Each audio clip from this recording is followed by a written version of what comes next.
Ngayong hapon, so this Icer Hygas from Hydrophilia Technologies Incorporated. So natakaroon sa Mintal, Davao City. So natakaroon sa poultry farm.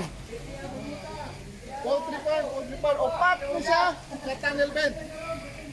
Pat isa ka tunnel bed. Then this is the first wastewater treatment facility, smallest in the record history na pinagamay. Wala na siya aeration, chemical treatment lang, filtration, masulbad na tanan. Masulbad na ang baho, ang TSS, ang TDS, ang BOD, COD. So, yan lang yung process. The boards. So, dito siya, imagine, tingnan ako go. So, yan, pagsuyo, one, wastewater. Then, mawala ni siya ang kwan. Mawala ang pump. Gasuyot dito. Then, mag-loop lang siya. Ako yung nag-design na ng loop. Patented din siyang loop. So, diri ang Redopack. Diri ang dosing sa Pure Pack. Sa kwan, sa Floculant. Kaya matulay ko sa settling. Settling tank. Okay. So, maring settling tank ka. Gikan sa loop. So, musaka ta sa settling tank. So, dara settling tank. So, katong hugaw nakolekta sa kwan sa clarifier. Mo may siyang clarifier. Then, mo lang niyang kwan. Mo na ang treated water.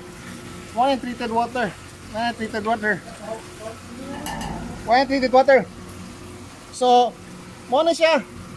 Tawa man, nakolekta niya ang precipitates ang nabuo sa chemical treatment. Then, later mo, naog na siya through gravity. Then, makuha na po ni siya. Ma-sucking ra po ni. Ma-drain ra po ni. So, mo na siyang kwan, first kwan. First, filtration. Next.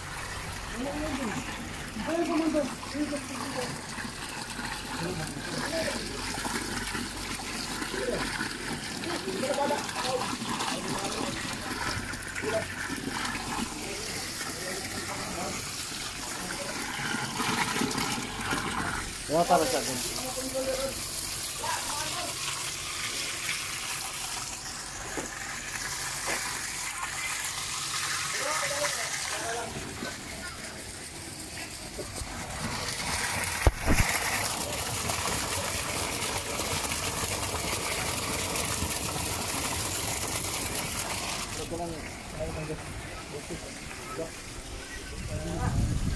Muna tao.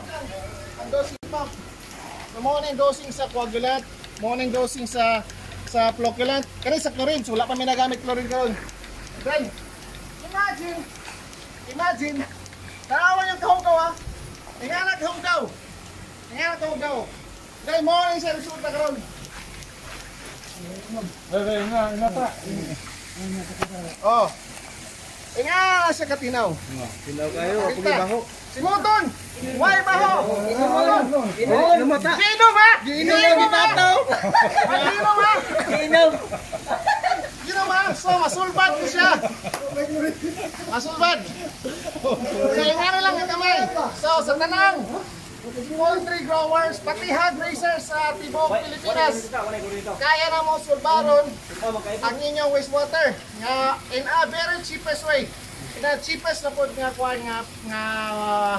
pagbayad kada harvest. So, this Icer from Hydrophilia Technologies Incorporated are saving our water for our future. So, salamat, God bless.